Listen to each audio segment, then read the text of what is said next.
Hello বন্ধুরা, তোমাদের সবাইকে স্বাগত জানাচ্ছি আমার এই ফুডি ব্লগে।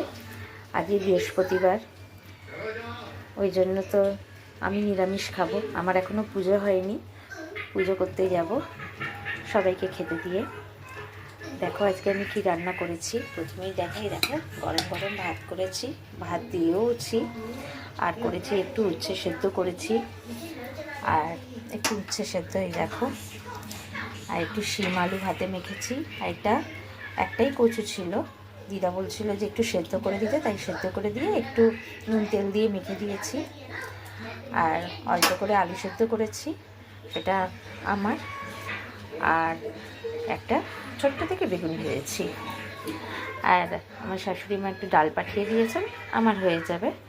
আর আমার ছেলের মাছের ঝোল আছে, ছেলের আর দিদা ওনাদের খাওয়া হয়ে যাবে। আর নিরামিষ আমিষ দুটোরই মেনু দেখালাম তোমাদেরকে। তোমরা ভালো থেকো, আমার পাশে থেকো। টাটা।